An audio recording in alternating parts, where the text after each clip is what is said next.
Evangelho de Mateus, capítulo 22. Jesus lhes falou novamente por parábolas, dizendo: O reino dos céus é como um rei que preparou um banquete de casamento para o seu filho. Enviou seus servos aos que tinham sido convidados para o banquete, dizendo-lhes que viessem, mas eles não quiseram vir. De novo enviou outros servos e disse: Digam aos que foram convidados, que preparei meu banquete.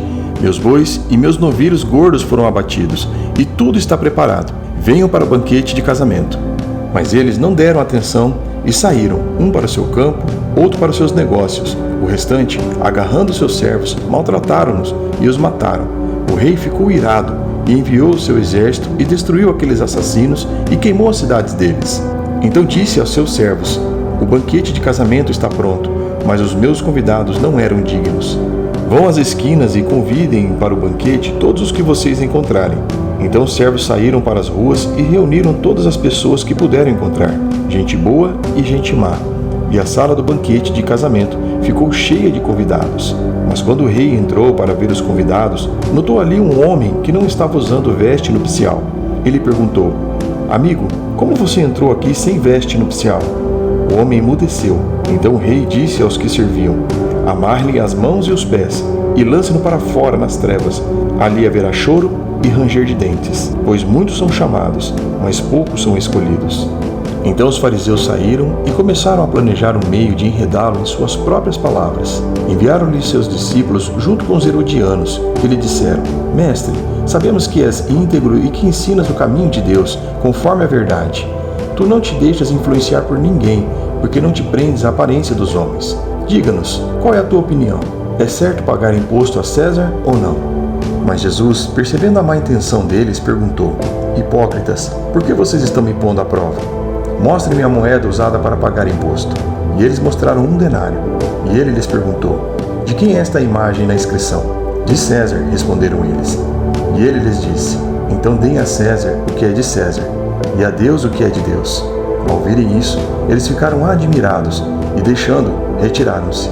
Naquele mesmo dia, os saduceus, que dizem que não há ressurreição, aproximaram-se dele com a seguinte questão: Mestre, Moisés disse que se um homem morrer sem deixar filhos, seu irmão deverá casar-se com a viúva e dar-lhe descendência. Então entre nós havia 7 irmãos. O primeiro casou-se e morreu. Como não teve filhos, deixou a mulher para o seu irmão. A mesma coisa aconteceu com o segundo, com o terceiro, até o 7º.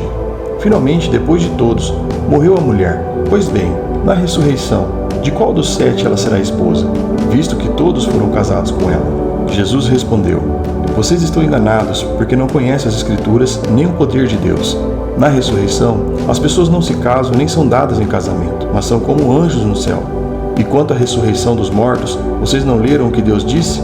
Eu sou o Deus de Abraão, o Deus de Isaque e o Deus de Jacó. Ele não é Deus de mortos, mas de vivos.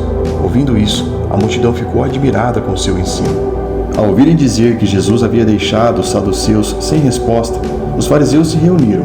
Um deles, perito na lei, o pôs à prova com esta pergunta: Mestre, qual é o maior mandamento da lei? Respondeu Jesus: Ame o Senhor, o seu Deus, de todo o coração, de toda a sua alma, de todo o seu entendimento. Este é o primeiro e maior mandamento. E o segundo é semelhante a ele: Ame o seu próximo como a si mesmo. Destes 2 mandamentos dependem toda a lei e os profetas. Estando os fariseus reunidos, Jesus lhes perguntou: O que vocês pensam a respeito do Cristo? De quem ele é filho? É filho de Davi, responderam eles. E ele lhes disse: Então como é que Davi, falando pelo Espírito, o chama Senhor? Pois ele afirma: O Senhor disse ao meu Senhor: Senta-te à minha direita, até que eu ponha os teus inimigos debaixo de teus pés. Se, pois, Davi o chama Senhor, como pode ser ele seu filho? Ninguém conseguia lhe responder uma palavra. Daquele dia em diante, ninguém jamais se atreveu a lhe fazer perguntas.